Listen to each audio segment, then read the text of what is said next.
Queda abierto entonces el panel de discusión moderado por la doctora Elena Alvear, a quien agradecemos su participación. La profesora Alvear es abogada de la Universidad de los Andes, PhD en Derecho Económico y Género y maestría de Derecho en la Universidad de Harvard. Actualmente se desempeña como decana de la Facultad de Derecho de la Universidad de los Andes. Ha dictado los cursos de Teoría del Derecho Privado, Teoría del Derecho Público, Teoría Jurídica, Derecho y Desarrollo. Profesora Alvear, cuenta usted con 10 minutos para hacer una presentación de los elementos centrales del debate y con 1 hora para este panel de discusión.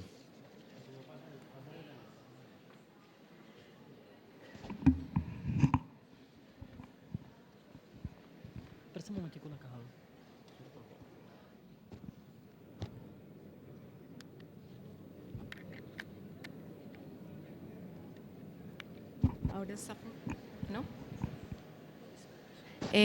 Bueno, muy buenas tardes a todos. Primero, la Corte Constitucional me pidió el favor de invitar a John Elster a participar en este debate que vamos a iniciar ahora. Entonces, quería pedir el favor al profesor Elster de que si nos acompaña, aquí hay un puesto libre al lado mío.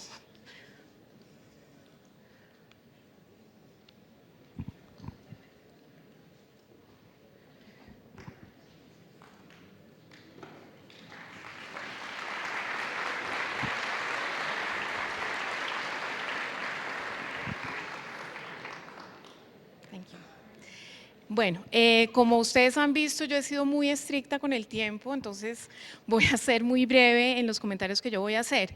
Lo primero que quería hacer era agradecerle a la Corte Constitucional y a su presidente Juan Carlos Henao por la invitación y para poder participar acá, y un agradecimiento muy especial a Alejandra Tarazona, que también hizo posible este evento.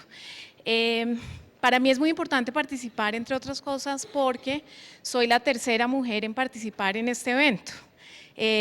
Un evento que ha sido caracterizado por más participación masculina que femenina.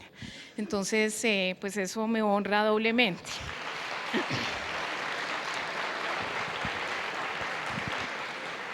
Bueno, la justicia transicional no es la herramienta mágica para lograr la paz, como lo dijo Pablo de Greiff en su presentación. Pero sí, una cosa que sí es la justicia transicional es que nos da un lenguaje para nombrar y narrar las atrocidades del conflicto, cómo se define la paz, quiénes son las víctimas, quiénes tienen voz y quiénes deben ser silenciados. Y cómo debemos distinguir entre la violencia estructural y la violencia que es producto del conflicto. En general, y como lo demuestran las presentaciones que aquí se hicieron, las herramientas de justicia transicional y su interpretación se han concentrado más en el esclarecimiento de violaciones a derechos civiles y políticos y mucho menos a la exploración de causas económicas que subyacen a los conflictos. Esa entonces sería mi primera pregunta para el panel. ¿Qué papel deben jugar los temas de redistribución de recursos en un proceso de transición? Si tomamos el caso colombiano, caracterizado por altos niveles de inequidad en la propiedad rural y urbana y enormes desigualdades en el acceso a recursos materiales, ¿es posible pensar en una transición sin atacar estos problemas? ¿Se puede separar lo económico de lo justo? Si la respuesta es afirmativa, ¿cuál es el instrumento para hacerlo? ¿Qué papel deben jugar las Cortes frente al tema económico? Íntimamente relacionado con este punto es el tema de las reparaciones, el reconocimiento de las víctimas y las reformas institucionales que son necesarias y que fueron mencionadas en algunas de las presentaciones. Si excluimos los factores económicos que determinan un conflicto, la manera como se piensan las reparaciones, se define a las víctimas y se piensan las reformas institucionales, será muy específica y limitada exclusivamente a las violaciones de los derechos civiles y políticos y menos a las violaciones de los derechos económicos, sociales y culturales. De esta manera se excluye una vez más la distribución de recursos. Una tercera idea tiene que ver con la diferenciación entre violencia estructural, esa de la que habló el ex magistrado Ramírez y la que sufren tantos ciudadanos de América Latina, y que sucede en todos los países y por diferentes causas, y la violencia que es producto del conflicto. Este tema es particularmente importante en temas que tienen que ver con el género, pues cómo se puede distinguir entre la violencia que sufren las mujeres cotidianamente, y las cifras en Colombia no son nada alentadoras, y la violencia que sufren las mujeres al interior del conflicto. ¿Dónde se traza la línea? ¿Qué deben hacer los jueces para trazar esta línea? ¿O deben hacerlo? ¿Cómo pueden distinguir entre la violencia, digamos, estructural que sufren las mujeres diariamente y la violencia que es producto de un conflicto? Siguiendo con el tema de la vulneración de los derechos a grupos marginados, que fue brillantemente expuesto por el exmagistrado Ramírez, una pregunta fundamental sería: ¿cuál debe ser el papel de los jueces frente a las violaciones de los derechos de los grupos marginados? Es un asunto de representatividad. ¿Debemos tener más mujeres o afrodescendientes en las cortes que revisan estos temas? ¿O es un tema que exige diferentes perspectivas de análisis? Esa sería otra pregunta que yo tendría. Y para terminar, aunque después podría tener otras preguntas dependiendo del tiempo que nos quede, ¿es la justicia transicional un régimen especial? Todos los panelistas parecen estar de acuerdo con la propuesta de Pablo de Grave, que la justicia transicional es la aplicación de principios universales de justicia, el reconocimiento de las atrocidades cometidas contra las víctimas y el fortalecimiento de las normas que consagran derechos humanos. Entonces, me gustaría que quienes están aquí sentados se refieran a ese tema también. Creo que fui muy breve. Muchas gracias.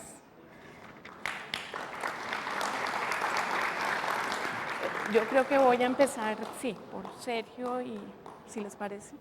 Pero no se necesita, ustedes no lo necesitan. No se requiere el micrófono. No, solo yo. Bueno, muchas gracias por las preguntas, que son muy atractivas, muy interesantes y muy complicadas.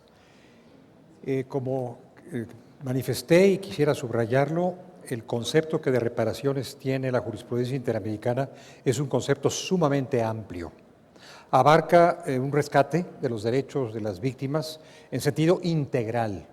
Se ha marchado de las reparaciones indemnizatorias, puramente compensatorias en términos económicos, a la reparación integral, que abarca, por supuesto, atenciones de orden económico, de orden social, de orden cultural, de orden político y en otros diversos aspectos, no solamente indemnizaciones.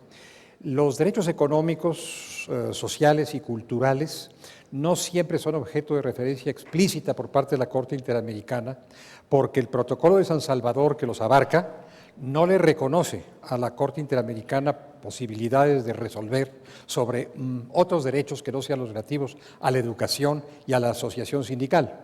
Sin embargo, la Corte Interamericana ha tenido la diligencia y el acierto de buscar a través de los derechos civiles y políticos las venas de carácter económico para poder atender estas otras materias. Si no lo hubiera hecho, no tendría la jurisprudencia que tiene en materia de indígenas, no tendría la jurisprudencia que tiene en materia de menores y en materia de mujeres. Así que ha encontrado la ruta para poder arribar a una reparación integral. Y por lo que toca a factores estructurales, las sentencias, particularmente aquellas que tienen que ver con indígenas y aquellas que tienen que ver con mujeres, han descrito cuáles son, en concepto de la Corte, algunos de los factores estructurales que en los países donde ha habido este tipo de violaciones se han manifestado, y ha dispuesto que el Estado se ocupe en atacar los factores estructurales. Esta es una innovación de la jurisprudencia interamericana, tanto por lo que toca a los propios órganos y servidores del Estado, como por lo que toca a la sociedad en general. El caso al que me referí de Campo Algodonero es una buena muestra de que así lo ha hecho la Corte Interamericana de una forma innovadora. Habría mucho más que decir, pero hay opiniones más interesantes que escuchar. Hasta aquí dejo la mía. El juez.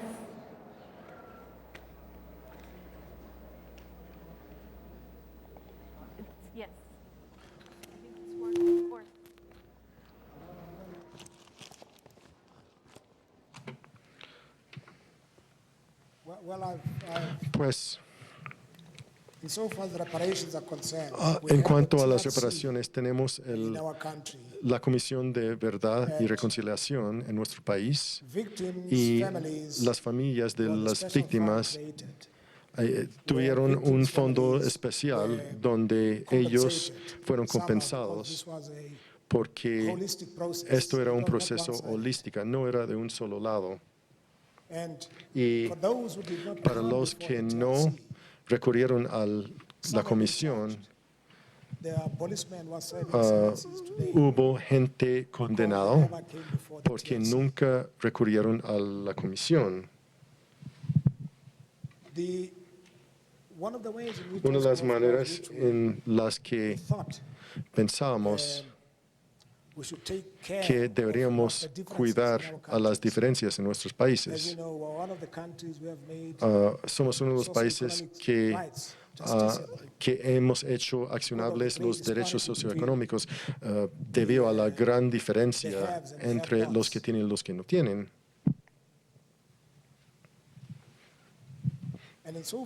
Y en cuanto a la violencia generalmente contra las mujeres, existen estatutos especiales que tratan este asunto. Una mujer puede ir ante la corte y lograr una especie de tutela o amparo. Es muy frecuente. Algunos la hacen contra la violencia o contra esposos o exesposos, pero en general las mujeres tienen protección jurídica, pero el problema estructural que se relaciona con la policía a veces son laxos en este campo. Pero generalmente, como dije, el partido que ostenta el poder ha sido muy fuerte en términos de los derechos de las mujeres. Y esto se puede ver del número de mujeres quienes son miembros del Parlamento, además de ministras, quienes ostentan cargos de alto rango. Entonces hay un gran movimiento en cuanto a la cuestión de las mujeres. Algunas tienen cargos muy altos en otros campos también. Entonces, en lo que se trata de los partidos que están en el poder, es cierto que las mujeres sí han solicitado esta representación y se les ha dado toda esta ayuda y ha sido en una relación de 50 a 50. Y como las mujeres, bueno, hay más mujeres que hombres en términos de cantidad, entonces ellos también quieren que estas leyes sean proporcionales a su número. Y yo creo que allí se está cumpliendo ese compromiso y el partido que se encuentra en el poder está comprometido en este trabajo. En términos de violencia estructural,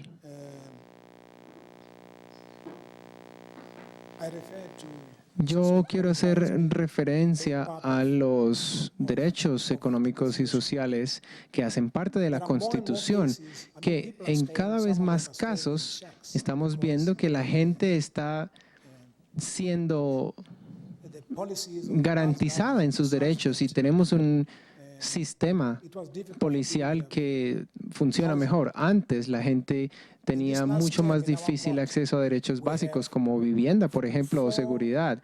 Ahora, en las últimas veces hemos tenido 4 casos que han llegado a nuestra corte. Tenemos 3 casos de gente que ha llegado a invadir edificios o que han sido expulsados de estos edificios y ellos han hecho apelo a las Cortes Supremas, las Cortes Altas, a solicitar la garantía de sus derechos en sus propias ciudades, en sus gobiernos locales, y se han hecho trabajos en este respecto. El gobierno ha estado obligado a tener políticas adoptadas para al menos la parte de vivienda. Entonces, sí se están haciendo logros, es un camino largo, hay problemas financieros y de costos, pero hasta ahora nuestra Corte se encuentra consciente del tema y hacemos lo que podemos en términos de constitución. También la Corte Constitucional se ha convertido en una suerte de corte que protege a su gente, que todo el mundo le cree. Como yo estaba diciendo en mi disertación, tenemos que creer en nuestra Constitución. Y si la gente cree en nuestra Constitución y si la Constitución es respetada por todos, es lo mejor que puede pasar para la protección de todo el mundo. Entonces, los municipios y los gobiernos municipales han sido obligados a aplicar la Constitución y adoptar políticas en el campo de vivienda, en el campo de salud, claramente. Entonces, sí hay movimiento, hay progreso. Pero aquí la parte donde tenemos la responsabilidad principal es la Corte Constitucional en muchos casos. Gracias. Well, I thought we would go in order, but if you want. Yo creo que me siento un poco extraño aquí. Se me pidió, aparte, hace una hora, por parte del presidente Nao, hacer unas recomendaciones sobre esta sesión. Preparé unas observaciones, no fui capaz de seguir las presentaciones anteriores, excepto la última intervención. De todos modos, el presidente no me dio límite de tiempo. Si me hubiera dado límite de tiempo, yo lo hubiera respetado. Pero, por favor, avísenme si me estoy tomando demasiado tiempo. Entonces, el tema sobre el papel de la Corte Constitucional en países en conflicto es un poco inusual. Usualmente la Corte Constitucional solamente asume la función después del conflicto. Entonces voy a empezar con ejemplos anteriores. En la Europa del oeste después de 1949 y la Europa del este después de 1999, el papel de las Cortes Constitucionales se refirió a la constitucionalidad de las medidas de justicia transicional, los castigos, acerca de los castigos y las reparaciones. Y así hemos tenido legislaciones retroactivas, culpas colectivas, culpa presuntiva y en el caso de las víctimas, alivio de la carga de prueba, así que los solicitantes no tenían que probar este derecho o la propiedad del derecho que estaban solicitando. Déjenme decir un poco acerca de estos episodios. Después de 1945, la cuestión de retroactividad era central en casi todos los países que habían sido ocupados por Alemania y la cuestión se presentaba en diferentes tipos. Primero que todo, en Dinamarca y también en Hungría,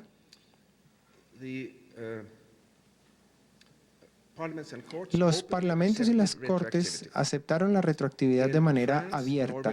En Francia, Noruega y Bélgica, las cortes negaron el hecho de que las leyes fueran retroactivas, pero sí lo fueron. Esto fue una forma de subterfugio verbal a través del cual las leyes retroactivas se presentaban como no retroactivas. Lo que uno observaría en estos países, básicamente en Noruega y los anteriores, es que el deseo de venganza y el deseo de justicia truncó el deseo de justicia procesal, o al menos de justicia por la ley.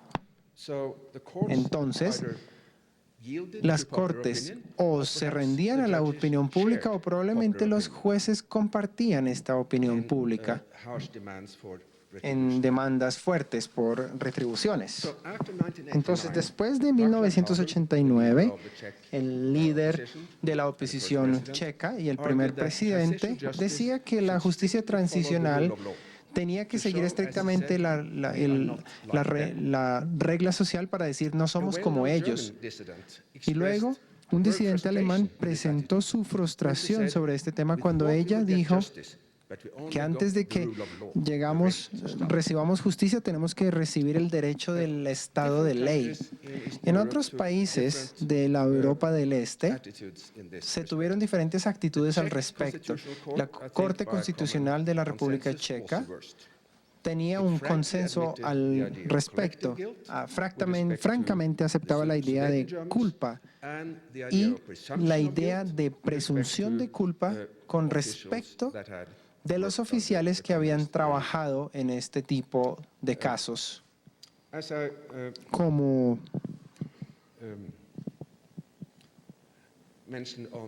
lo mencioné el lunes, la Corte Constitucional de Hungría hizo algo como una ley suprapositiva, especialmente sobre el derecho de ley contributiva, donde se presentaban medidas punitivas contra los comunistas. Y la Corte húngara también tomó otras medidas respecto de las medidas de las confiscaciones de propiedades, y así se daban propiedades restitutivas diciendo que la tierra pertenecía a los que le hacían el mejor uso de ella. Voy a simplificar acá entonces de la memoria, pero en contraste, la Corte Constitucional de la República Checa mostraba que había una restitución total e ilimitada. Así todo el mundo recibía sus tierras. El argumento principal de las Cortes era que había una necesidad de mandar una firma de inversores que pudiera invertir en esta tierra para que se lograra mayor progreso.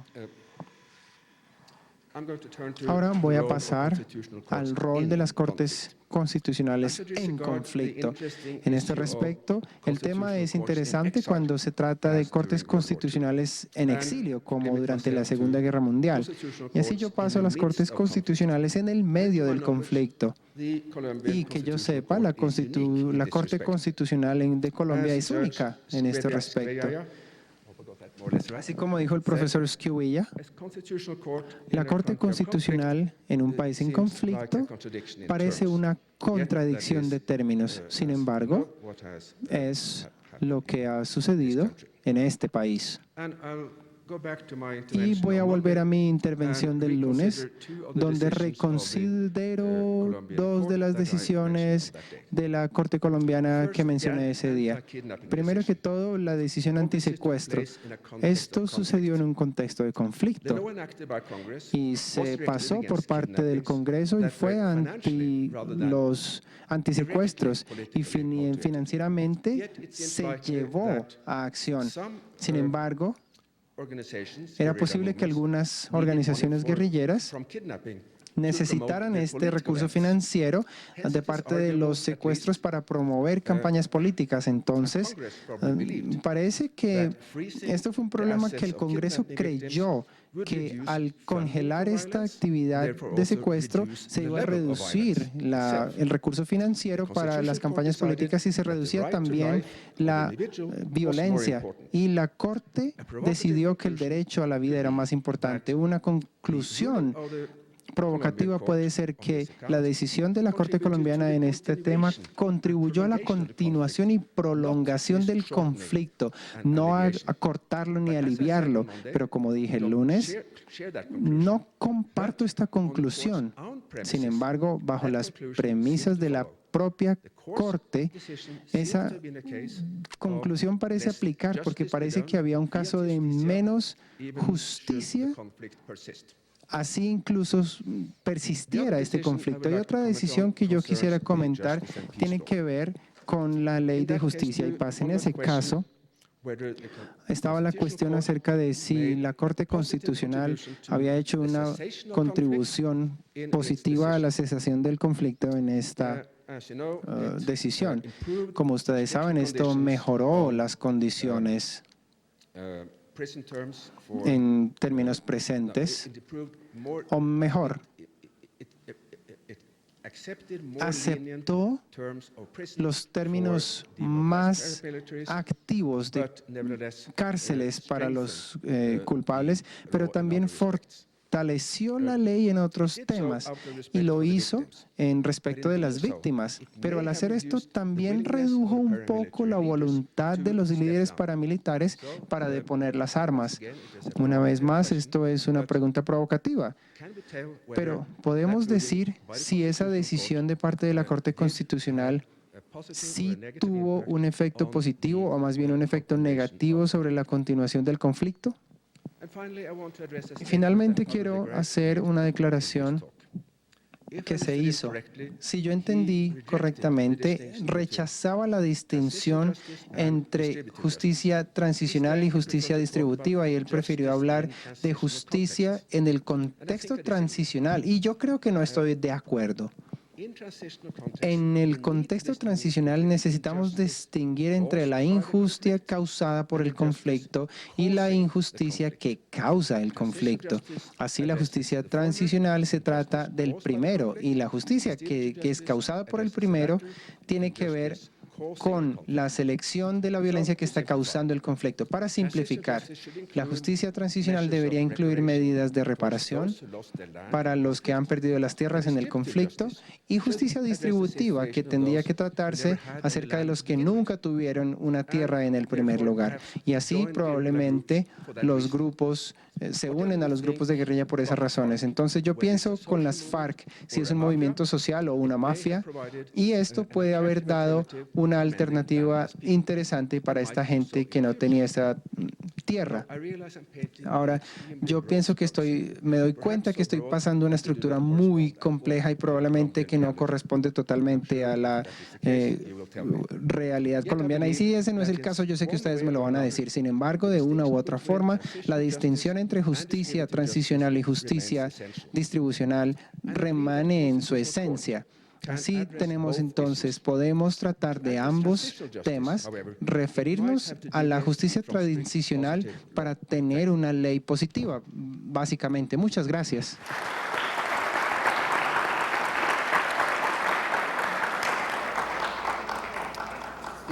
Gracias, Elena, por las preguntas.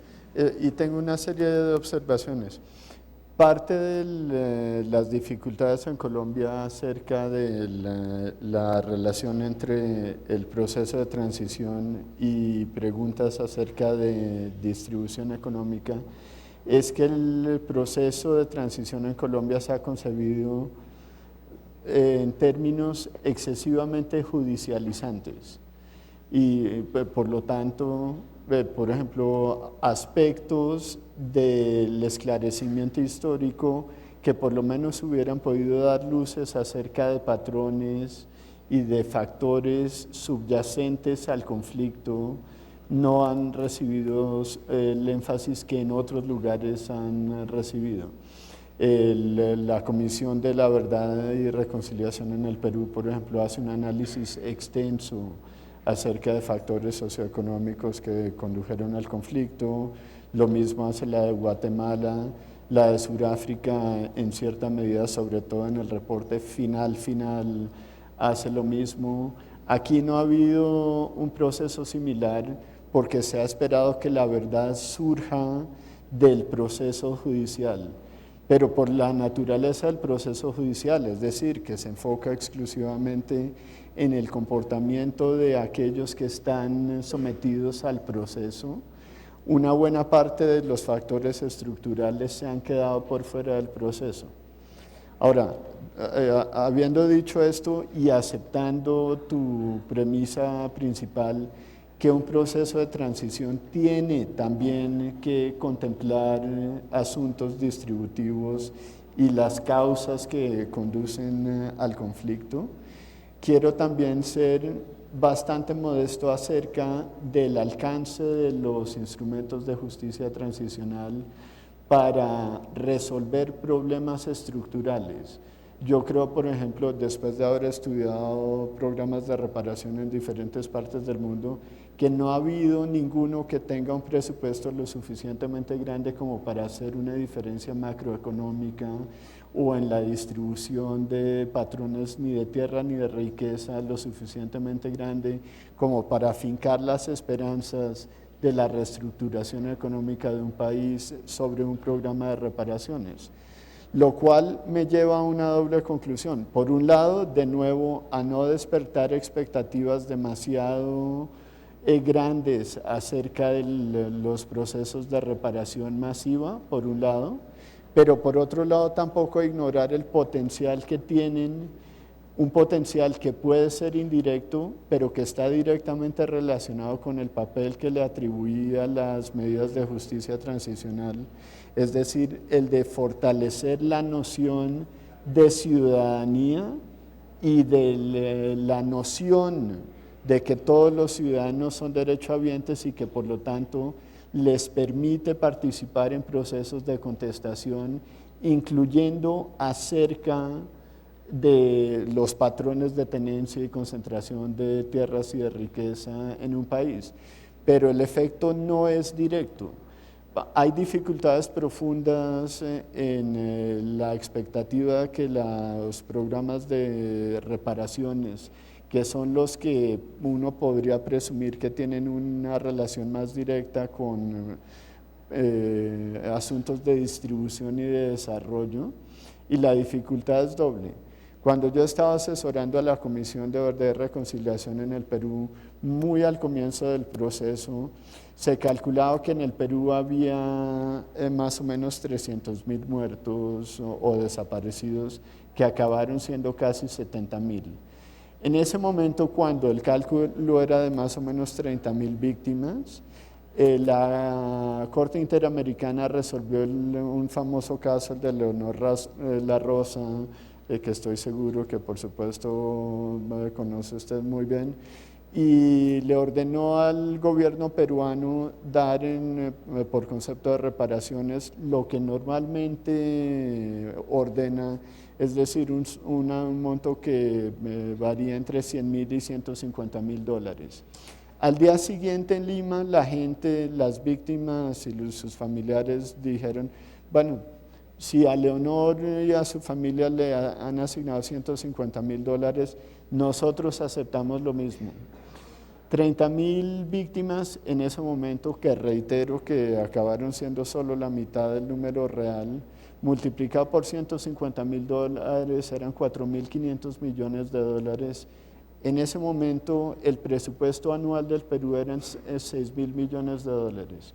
O sea, esto hubiera consumido más de las 2/3 partes del presupuesto nacional del Perú, y no había manera imaginable, ni siquiera difiriendo el programa de reparaciones a largo plazo, en la que el Perú hubiera podido darse el lujo de hacer eso, lo cual reitera, desde mi punto de vista, que hay una diferencia grande entre la resolución de casos individuales, para los cuales el criterio de restitución íntegra es, desde mi punto de vista, absolutamente incuestionable, pero que presenta dificultades cuando el universo de víctimas es mucho más grande y por lo tanto hay que balancear el objetivo de la reparación a las víctimas con otras obligaciones fundamentales del Estado.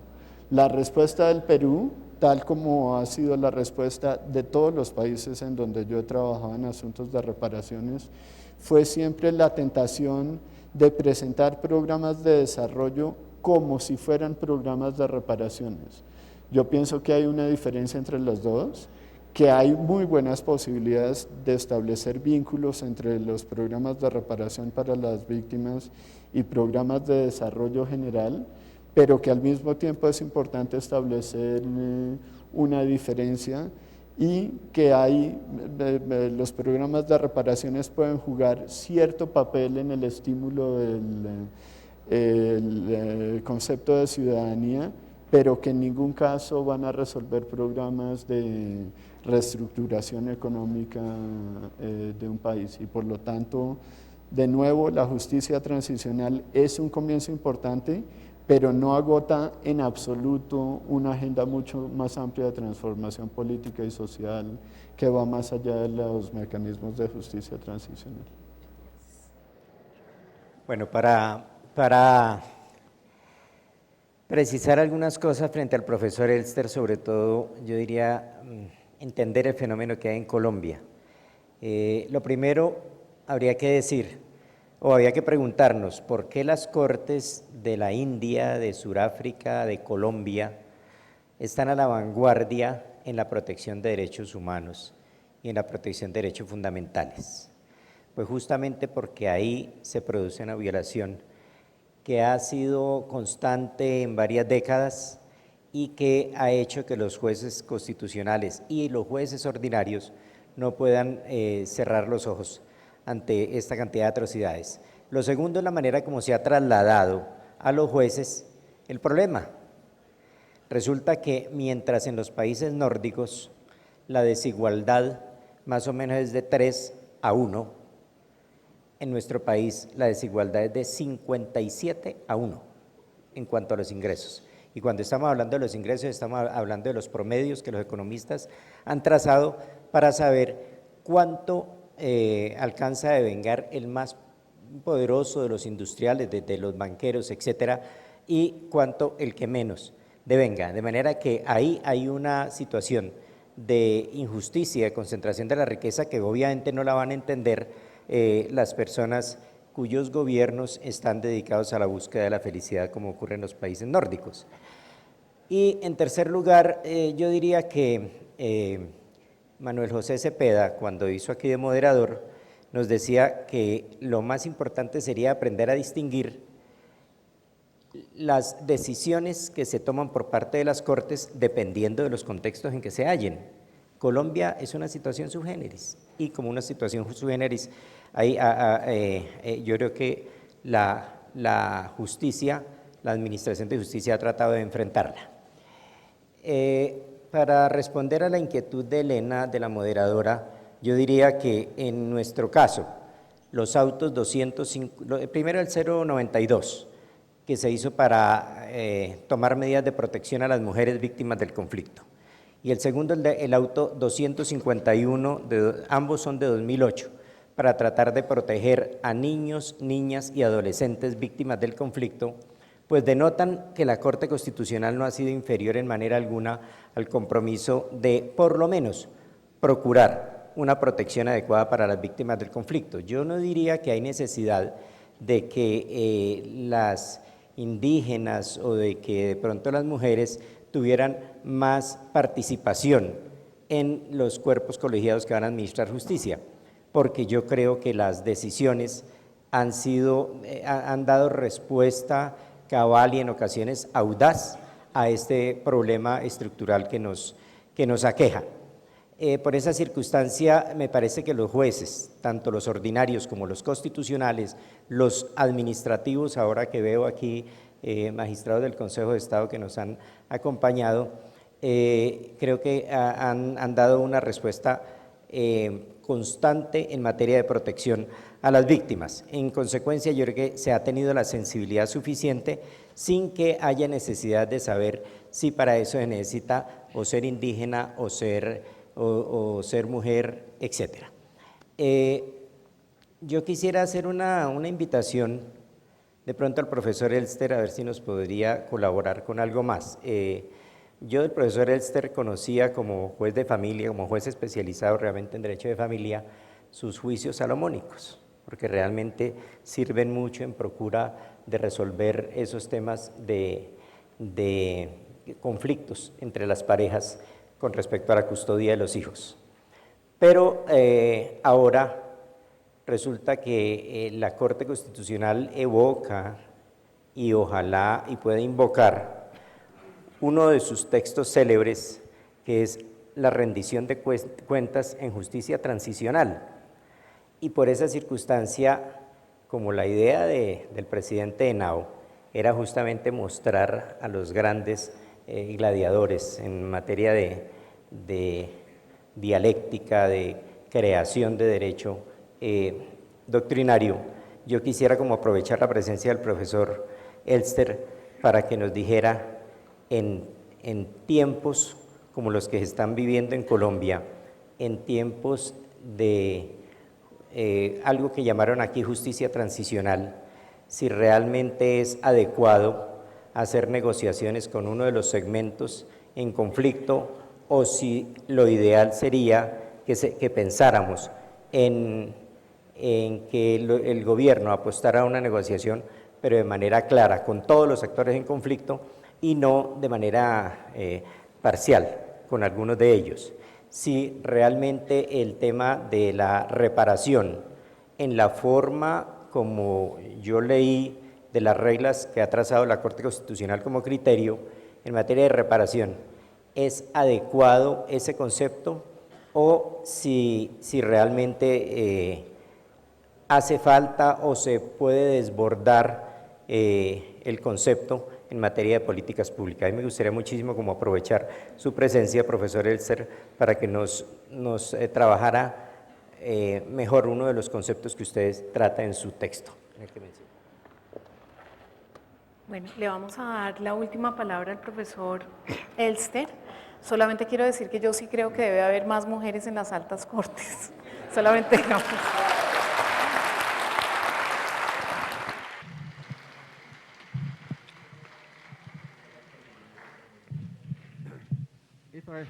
Si le entendí bien, el doctor Vargas sugirió que yo podría ser la víctima de la inocencia canadiense, y probablemente lo soy.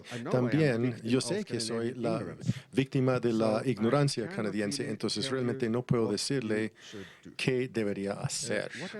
Lo que he intentado hacer en mi presentación, que tenía que ver con esas dos decisiones por la Corte Constitucional, era simplemente hablar de los causales, qué hubiera sido las consecuencias sobre la duración, intensidad, continuación del conflicto si la Corte hubiera tomado otra decisión. Era la única pregunta que yo trataba. Y yo sugerí que, pues, quizás es difícil saber. Yo no creo que hubiera hecho mucha diferencia con la decisión de secuestro, de pronto más diferencia en cuanto a la decisión sobre la ley de justicia y paz, pero yo creo que estos son asuntos de causales que de pronto son imposibles de responder, pero de todas maneras es bueno tratarlos. Ahora, en cuanto a Pablo, varios comentarios.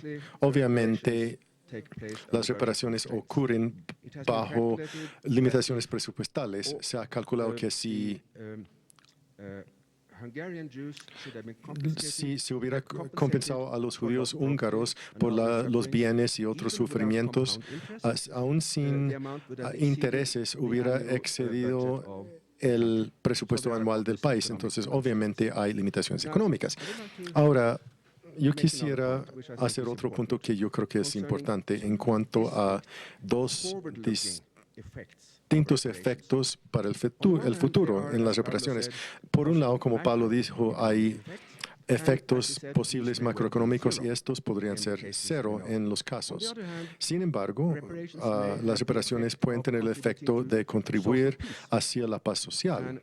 Y no sé si se ha hecho algún estudio econométrico sobre el impacto de las reparaciones sobre el conflicto social después de una transición, pero eso es lo que yo tenía en mente, no la manera como las reparaciones podrían mejorar el desempeño macroeconómico, que supongo también es una posibilidad. Permítame terminar con un relato cuyo interés puede ser marginal o su relevancia, pero que de todas maneras puede ser interesante el relato. Después de la Revolución Francesa, grandes cantidades de bienes se transfirieron de la aristocracia al campesinado y a otros. Después de la restauración de 1814 y 15, hubo una gran demanda para plena restitución de las tierras confiscadas a la aristocracia que había regresado al país para ese entonces. Pero el Parlamento decidió en su sabiduría no hacer eso porque pensaban que la restitución causaría el conflicto social y, o sea, lo contrario al fenómeno que estamos discutiendo acá. Y yo había mencionado este relato simplemente porque las variaciones en la relación entre la distribución de la tierra, la reforma agraria, la restitución y la paz y conflictos sociales son tan grandes que las generalizaciones son muy difíciles de ofrecer. Entonces, para concluir, por favor, aceptar que mi modestia no es falsa. Me importa mucho su país, pero sé demasiado poco acerca del país para poder hacer afirmaciones fuertes, autoritativas de cualquier tipo. Gracias.